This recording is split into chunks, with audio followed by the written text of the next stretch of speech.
அனைத்து நல்லவங்களுக்கும் வணக்கம். நான் உங்கள் ரவிக்குமார். தினம் ஒரு தகவல் அடிப்படையில் ஜியோ பாலிடிக்ஸ். இன்றைய ஜியோ பாலிடிக்ஸில் தெளிவாக தெரியும் நம்ம எதை பற்றி பேச போகிறோம் அப்படின்றது. கடந்த 3 நாட்களாக சொல்லிகிட்டே இருந்தேன். கரெக்டாக பெரிய அளவு பிளான் பண்ணியிருக்காங்க, ஒப்புதல் கொடுத்துட்டாங்க, தாக்கல் நடத்த போகிறாங்கன்னு சொல்லிட்டு நேற்று கூட நம்ம அப்படியே ஸ்டார்ட் பண்ணி சும்மா ரிவர்னு சொல்கிற ரெடி பொசிஷன் இருக்காங்கன்ற மாதிரி பேசியிருந்தோம் இல்லையா. இன்று நைட்டு இரவு இருந்து ஸ்டார்ட் பண்ணிட்டாங்க, தாக்குதலை நடத்தியிருக்காங்க. அந்த தாக்குதல் நடத்தப்படுகிற இடங்கள், அதனால் ஏற்படுகிற பாதிப்புகள், அதனால் ஏற்படுகிற கண்டனங்கள், அங்கே என்ன நிகழ்வுகள் நடக்கிறது என்னதும் கொஞ்சம் தெளிவாக டீட்டெயிலாக பார்த்துடலாம். காசாவுக்குள்ளே நடக்கக்கூடிய பிரச்சனைகளையும் பார்த்துடலாம். சுற்றி இருக்கக்கூடிய அரசியல் நிகழ்வுகள் அனைத்தும் இன்றைக்கி தரவாக கொஞ்சம் டீட்டெயிலாகவும் பார்த்துடலாம். இஸ்ரேல் மொராக்கோ கிட்ட மிகப்பெரிய அளவுக்கான டீல் வச்சுருக்காங்க. எதற்காக திடீர்னு மொராக்கோ கிட்ட இந்த அளவுக்கான டீல் வைத்திருக்காங்க அப்படின்றது இந்த வீடியோ பதிவில் நம்ம ஃபைனலாக பார்க்க போகிறோம். ஸோ வீடியோக்குள்ள பொறுத்த மாதிரி நீங்கள் நம்ம சேனலை சப்ஸ்கிரைப் பண்ணலாம், சப்ஸ்கிரைப் பண்ணிட்டு வாங்க. மறக்காம பெல் பட்டன் கிளிக் பண்ணி ஆல் ஆப்ஷன்ஸ் கொடுங்க. வீடியோக்குள்ள போகலாம்.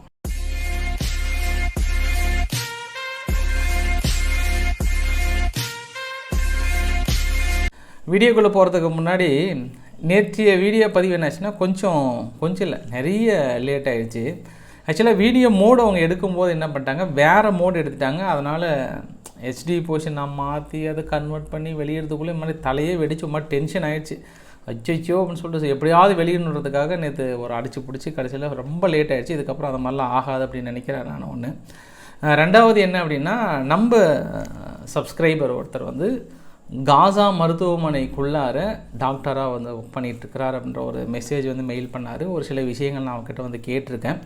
அவருமே வந்து கொடுக்குறேன்ற மாதிரி வந்து சொல்லியிருக்காரு. கொடுக்குறேன் மீன்ஸ் அங்கே இருக்கக்கூடிய சூழ்நிலையெல்லாம் நாளையோ நாளை மறுநாள் உங்ககிட்ட பேசுகிறேன். இப்போ இருக்கக்கூடிய சூழ்நிலை என்னென்னா, நாங்கள் இருக்கக்கூடிய மருத்துவமனையை சுற்றி பயங்கரமாக அங்கங்கே குண்டாக வெடிச்சிட்ருக்கு. அதனால் வெளியே வந்து என்னால் வீடியோ எடுக்க முடியலன்ற மாதிரியான ஒரு சில தகவல்கள் இருந்தாலும் அவருடைய பதிவுகள் கொஞ்சம் சீக்கிரசி வேணுன்றதுனால நான் அவரோட பேரோ மற்றது எதுவுமே நான் சொல்ல விரும்பல. பட் ஆனால் மிகப்பெரிய ஒரு க்ளோஸ் கான்டாக்ட் கிடைச்சிருக்கு. அங்கே மருத்துவமனைக்குள்ளே வேலை செய்கிற ஒரு டாக்டர்கிட்ட இருந்து. குறிப்பு என்ன அப்படின்னா, நம்ம தமிழகத்திலிருந்து போயிட்டு அங்கே ஒர்க் பண்ணுறாங்க. கடந்த 1.5 மாதமாக அங்கே வேலை செஞ்சிட்ருக்கன்ற மாதிரி வந்து சொல்லியிருக்காங்க. ஸோ பார்க்கலாம். நான் அவர்கிட்ட நாளைக்கு இன்னும் ஒரு சில டீட்டெயில்கள்லாம் கேட்டு அங்கே இருக்கக்கூடிய சூழ்நிலையை முடிந்தால் ஒரு சில படங்கள்லாம் பிடித்து உங்ககிட்ட நான் காட்டுறேன். நாளை மறுநாளோ எப்போ சான்ஸ் கிடைக்குதோ, அவர் எப்போ என்கிட்ட அந்த கிளியர் டீட்டெயில் கிடைச்சிது அப்படின்னா நான் உங்ககிட்ட நான் மற்ற பதிவுகளை வெளியிடுறேன். குறிப்பாக காசா பகுதியில் ரஃபா மருத்துவமனைக்குள்ளார அங்கே தான் இருக்கிற ஒரு சுச்சுவேஷன். ஒரு சில ஃபோட்டோஸ் கூட அனுப்பியிருந்தார், அங்கே ட்ரீட்மெண்ட் கொடுக்குறது ஒரு சில வீடியோ ஃபோட்டோஸ் கூட அனுப்பியிருந்தார். ஸோ பார்க்கலாம் அங்கே இருக்கக்கூடிய ஒரு சூழ்நிலை. இப்போ நம்ம நேராக எங்கே போகிறோம் அப்படின்னா, ஈராக் சிரியாவுக்குள்ளே ஒரு சில தாக்குதல் நடத்தினாங்க இல்லையா. நம்ம தொடர்ந்து 3 நாளாக ஃபாலோ பண்ணிகிட்டு இருக்கோம். தாக்குதல் நடத்தினோடனே என்னை பற்றி ஏதாவது ஒரு அட்லீஸ்ட் ஒரு செகண்டாக நினச்சிருப்பீங்கன்னு நினைக்கிறேன். நான் 3 நாளாக சொல்லிக்கிட்டு இருந்தாம்பா, இன்றைக்கி ஏதாவது தாக்கல் நடத்திட்டாங்க போல் அப்படின்னு நீங்கள் மனசுக்குள்ளே நினச்சிருப்பீங்கல்ல. அது இல்லாமல் தொடர்ந்து மிரட்டல்கள், அரட்டல், உருட்டல் அது மாதிரிலாம் நிறைய நடந்தது இல்லையா. ஸோ அதுக்கப்புறம் நம்ம எந்த பகுதியில் குறிப்பிட்டு தாக்கல் நடத்தினாங்க அப்படின்றத நம்ம வரைபடம் மூலிமா ஒரு சில விஷயங்கள் நம்ம பார்க்க போகிறோம். முதல் வரைபடம் அந்த நான் ரவுண்ட் பண்ணியிருக்கேன் பார்த்தியா, ஹல் பக்மால் அப்படின்ற ஒரு பகுதியை தான் பெரிய அளவுக்கு டார்கெட் வச்சாங்க. ஸோ இந்த பகுதி ஈராக்கினுடைய முனையிலும் சிரியானுடைய முனையிலும் இருக்கிறதா. ஸோ இதுதான் இந்த இடம் தான் தாக்கல் நடத்தப்பட்ட பகுதி.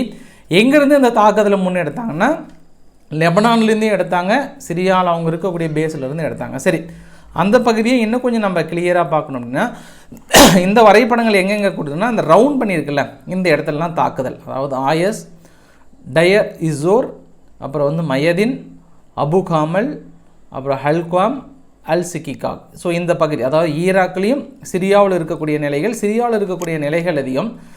ஈராக்கில் இருக்கக்கூடிய நிலைகள் பார்த்தீங்கன்னா 3 இடத்துல தாக்கல் நடத்தியிருக்காங்க. இந்த வரைபடத்தில் நம்ம இன்னும் கொஞ்சம் ரொம்ப உற்று நோக்க வேண்டியது, ஈரான் பக்கத்துலேயோ அந்த பக்கமோ எங்கேயாவது நெருங்கியிருக்காங்களா தாக்குதல் அப்படின்னா நெருங்கலை. ஓகேவா, அதை நம்ம மனசுக்குள்ளே உள்வாங்கிக்கோங்க, ஒரு ஸ்கெட்ச் எடுத்து அண்டர்லைன் பண்ணி வச்சுக்கோங்க. இது ரொம்ப முக்கியமானவ.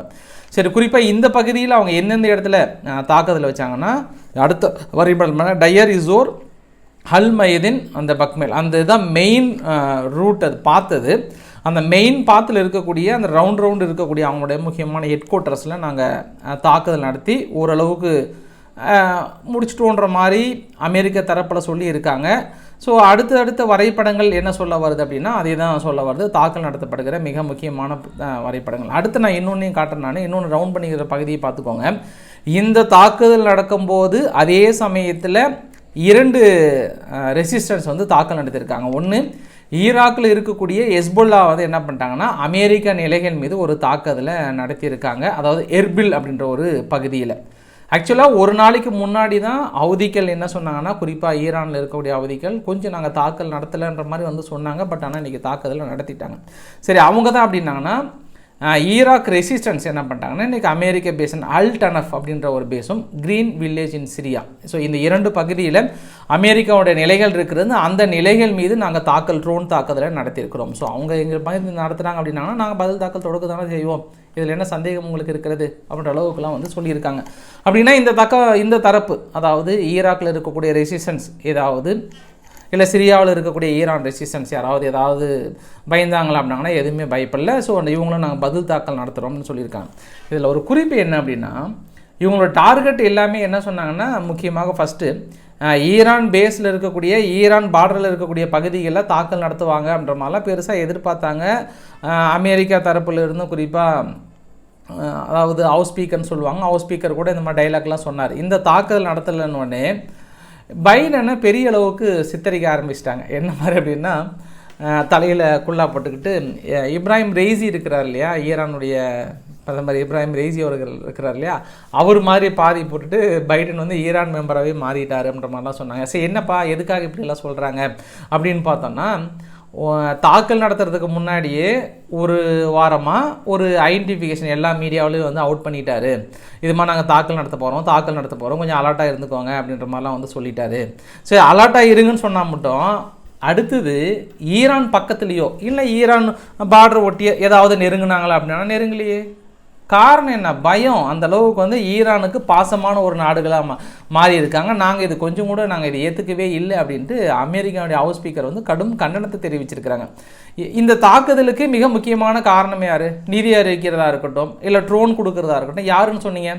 ஈரான் தானே சொன்னீங்க.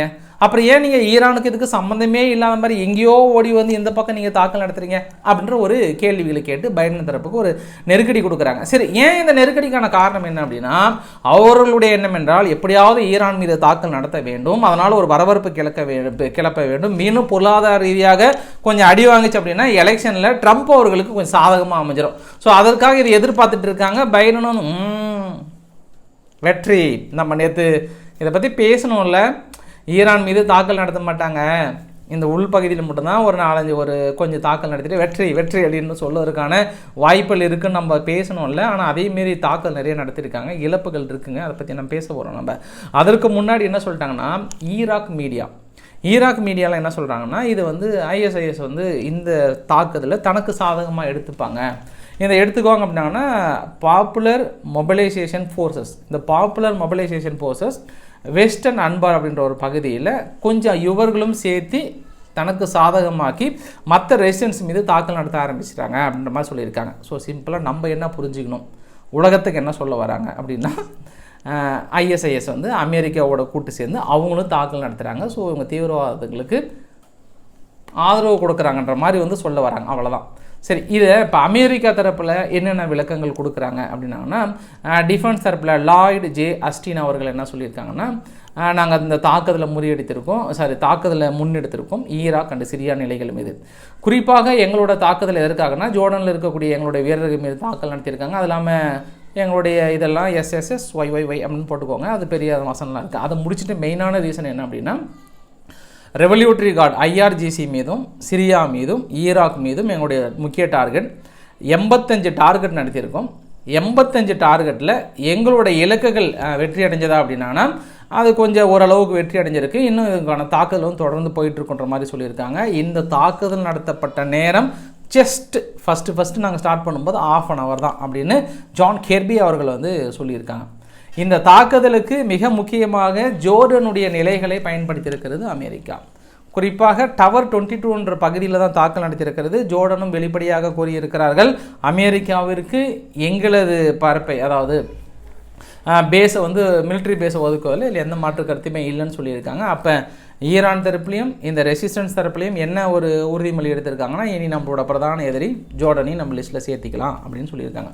அப்போ ஜோர்டன் இவங்க எதிரி லிஸ்ட்டில் சேர்த்திட்டாங்கன்னா அவங்க ஆட்டோமேட்டிக்காக கண்ணை மூடிட்டு போய் அங்கே இஸ்ரேல்கிட்ட சேர்ந்துப்பாங்க. ஏன்னா ஆல்ரெடி சேர்ந்துட்டாங்க, பட் மறைமுகமாக இருந்தாங்க. இதுக்கப்புறம் சேர்வதற்கான வாய்ப்புகள் இருக்குன்னா அமெரிக்கா அப்படியே கொண்டு போய் விட்டுருவாங்க. அது இல்லாமல் அமெரிக்கா தரப்பு என்ன சொல்லிட்டாங்கன்னா, ஒரு சைபர் ஆப்ரேஷன் எகைன் ஈரான் டார்கெட்டுக்கு எதிராக ஒரு சைபர் ஆப்ரேஷன் அவங்கள முடக்க போகிறோம், கொஞ்சம் கொஞ்சமாக முடக்க போகிறோம், வெயிட் அண்ட் சி. நீங்கள் நினைக்கிற மாதிரி எடுத்த உடனே அப்படியே டமார்லாம் பண்ண முடியாது, கொஞ்சம் கொஞ்சமாக தான் நெருங்க முடியும், பொறுத்திருங்கள் அப்படின்ற மாதிரி வந்து பைடன் தரப்பில் சொல்ல வராங்க. சரி, ஆக்சுவலாக இந்த நிகழ்வு நடக்கும்போது, எந்த நிகழ்வு, அங்கே இருக்கக்கூடிய நிலைகள் மீது தாக்கல் நடத்தும் போதே பைடன் அவர்கள் இறந்து போனாங்க இல்லையா அந்த ஜோர்டனில் தாக்குதலுக்கு, அவங்களோட வீட்டுக்கே ஃபோன் பண்ணி அது மாதிரி ஆழ்ந்த இரங்கல் தெரிவித்துக்கிறோம், ஈராக்கில் இறந்தாங்க இல்லையா அதுக்கான பதில் தாக்குதலும் அதற்கான பதிலடிகள் நம்ம கொடுத்துட்ருக்குறோன்ற மாதிரி வந்து சொல்லியிருக்காங்க. சரி, இப்போ தாக்குதல் நடத்தினதுக்கப்புறம் அங்கே கொடுக்கப்பட்ட ரியாக்ஷன் என்ன, அங்கே என்னெல்லாம் சொல்கிறாங்கன்னா, ஈரானுடைய foreign minister of spokesperson Nasser Kanaani அவர்கள் என்ன சொல்லியிருக்காங்கன்னா, அமெரிக்காவுக்கு கடுமையான கண்டனம், குறிப்பாக ஈராக், சிரியா, ஏமன் இந்த பகுதியில் அவங்க தாக்கல் நடத்துவதற்கான கடுமையான கண்டனம், இருக்கிற பிரச்சனையை இவங்க குறைக்கல, அதிகம் பண்ணிகிட்டு இருக்காங்கன்ற மாதிரி வந்து சொல்லியிருக்காங்க. ஈராக்கினுடைய கவர்மெண்ட் என்ன சொன்னாங்கன்னா, இந்த தகவல் நான் பேசுகிறதுக்கு 1 மணி நேரத்துக்கு முன்னாடி ஆக்சுவலாக எடுத்தேன் நான், 16 பேர் அப்படின்னாங்க. ஆனால் அட் ப்ரெசென்ட் வரைக்கும் பார்த்தீங்கன்னா 39 பேர் இறந்து போயிருக்காங்க. அதுதான் நான் சொன்னேன், இறப்புகள் கண்டிப்பாக இருக்குது. 39 பேர் இறந்து போயிருக்காங்க. 85 டார்கெட்டிலிருந்து இன்னும் டார்கெட் வந்து அதிகமாக இருப்பதற்கான நிறைய வாய்ப்புகள் இருப்பதாக சொல்லப்படுகிறது.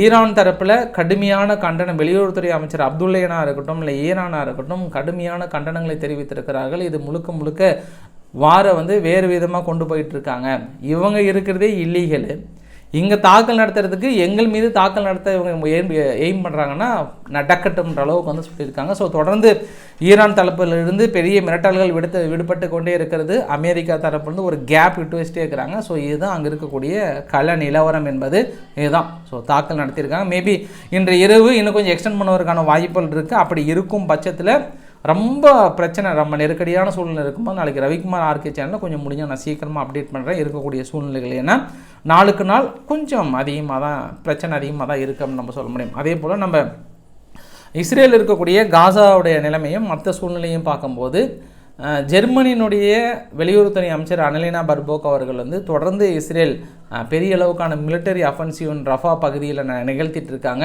இதுக்கு கடுமையான கண்டனம், கொஞ்சம் கேப் விடுங்க, மனிதாபிமான அடிப்படையில் கொஞ்சம் ஹெல்ப் பண்ணுங்கள், எல்லாம் பண்ணுங்கன்ற அளவுக்கு வந்து கொடுத்துருக்காங்க. அல் ஜசீராவுடைய சேனல் என்ன சொல்லியிருக்காங்கன்னா, குறிப்பாக ரஃபா எல்லை பகுதியில் இந்த தாக்குதலை நடத்தும் போது 24 மக்கள் வந்து இறந்து போயிருக்காங்க இன்று 24 மணி நேரத்தில் மட்டும். அது இல்லாமல் 10 லட்சம் மக்கள் வந்து உணவுக்காகவும் கோல்டு சிக்கு நிறைய விஷயங்களால் பாதிக்கப்பட்டிருக்காங்க, உணவு இல்லாமன்ற மாதிரி வந்து சொல்லியிருக்காங்க.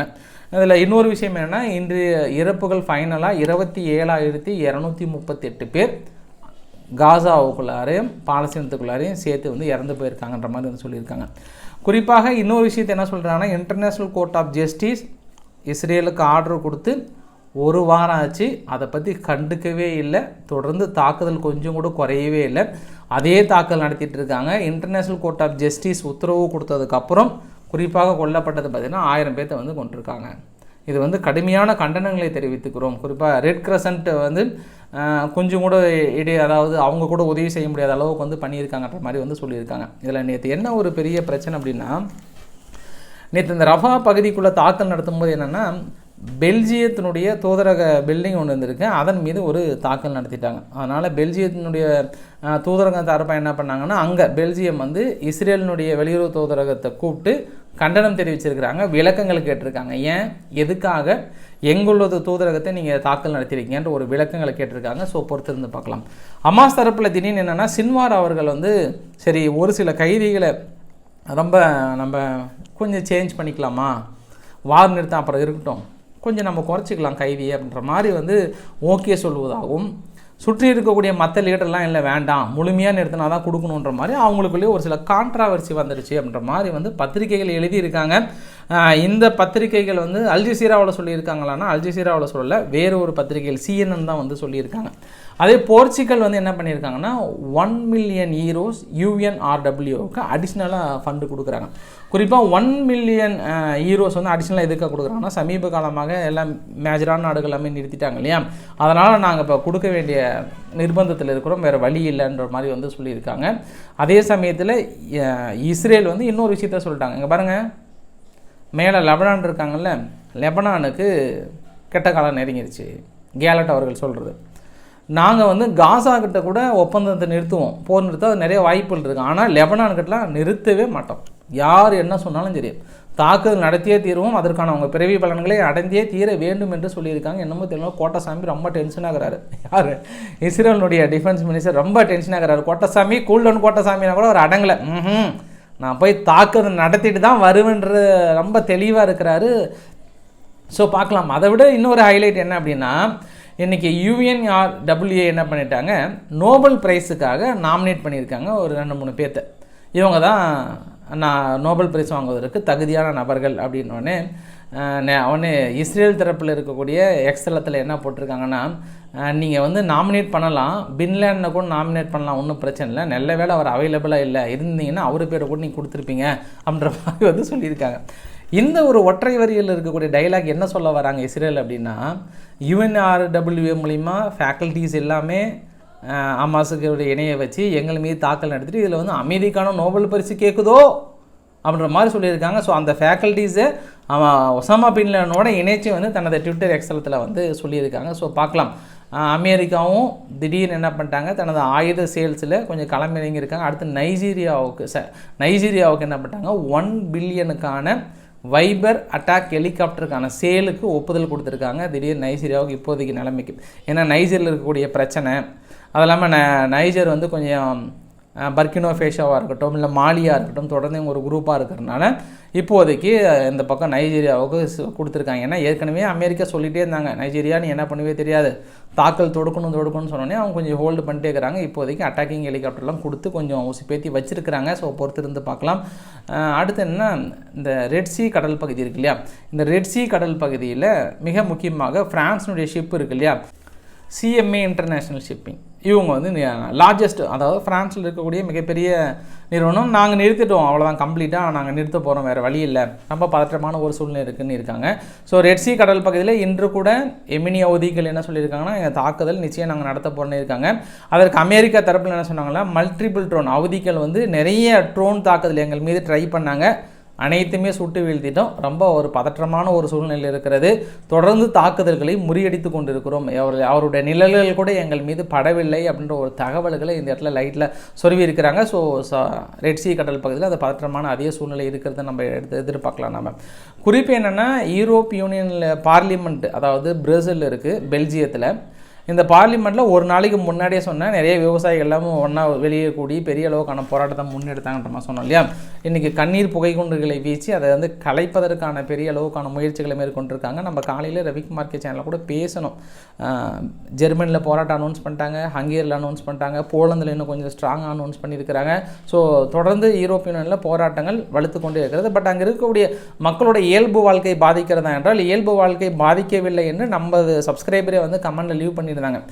பிரான்ஸில் இருக்கக்கூட சப்ஸ்கிரைபர் கூட என்ன சொல்லியிருந்தாங்கன்னா, இல்லை நீங்கள் சொல்கிற போராட்டம்லாம் கரெக்டு தான், ஆனால் நிறைய ரோடு இருக்குது, 2 ரோடு பிளாக் பண்ணாங்கன்னா இன்னொரு மற்ற ரோட்டில் போகிறோம், அவ்வளோதான், மற்றபடி எங்களோட இயல்பு வாழ்க்கையை முடக்கிற அளவுக்கான ஒரு போராட்டமான அந்த அளவுக்குலாம் இல்லை, ஆனால் ஒரு ஹாரிபிள் தான். அரசாங்க பில்டிங்கு கட்டிடம் மீது எல்லாமே வந்து பண்ணுறாங்க தான், பட் வந்து பெரிய அளவுக்கு நீங்கள் நினைக்கிற மாதிரி இல்லை அப்படின்ற ஒரு கமெண்டையும் மெசேஜையும் வந்து அங்கேருந்து அனுப்பியிருந்தாங்க. அந்த பதிவையும் அந்த இடத்துல நான் நினைவுபடுத்த விரும்புகிறேன் அவங்கக்கிட்ட. ஸோ நம்ம அப்படியே அமெரிக்கா கிட்ட போகலாம். அமெரிக்கா கிட்ட என்னென்னா, அதாவது இல்லீகல் மைக்ரன்ஸ் உள்ளே வரக்கூடாதுன்ற ஒரு சட்டத்திட்டத்தை கொண்டு வந்தால் திடீர்னு பைடன் நிர்வாகம் என்ன பண்ணியிருக்காங்க, நியூயார்க்கில் மைக்ரன்ஸ் பெரிய அளவுக்கு ரொம்ப அங்கே கஷ்டப்படுறதுனால ஒவ்வொருத்தருக்கு கிரெடிட் மாதிரி கார்டு மாதிரி கொடுத்து $1000 சாப்பாட்டுக்கோ மற்றதுக்கோ இல்லை மெடிக்கல் செலவுக்கோ யூஸ் பண்ணுறதுக்காக ஃப்ரீயாக கிரெடிட் பண்ணுறாங்களாம். இந்த ஸ்கீமை வந்து பெரிய அளவுக்கு ட்ரம்ப் தரப்பில் எதிர்க்கிறாங்க. என்னப்பா அது, இருக்கக்கூடிய மக்களுக்கு பெரிய சோதனை வேதனை இங்கே சரியாக பண்ண முடியல, நீங்கள் வந்து அகதிகளுக்கு மாதம் $1000 கிரெடிட் பண்ணுறீங்கன்னா என்ன நியாயம்னு இருக்காங்க. இந்திய மதிப்பில் 83,000 பக்கம் மாதம் கிரெடிட் பண்ணுறாங்கன்றது மிகப்பெரிய ஒரு பேசு பொருளாக இருக்கிறது. ஸோ இதுவும் வரவேற்பா எதிர்ப்பான்னு பார்த்துக்கலாம் அரசியல் தளத்தில். இன்று ட்ரம்ப் அவர்களோட மனைவி மெலினா அவர்களை பற்றி பெரிய அளவுக்கு பேசியிருந்தாங்க. மெலினா அவர்கள் தேர்தல் பிரச்சாரத்துக்காகவே பிரத்யோகமாக இங்கெல்லாம் என்ன பண்ணுவோன்னா, தமிழ்நாட்டிலலாம் தேர்தல் பிரச்சாரத்துக்காக வேனு மற்றதெல்லாம் டிசைனாக ரெடி பண்ணுவாங்க, அப்படி தானே.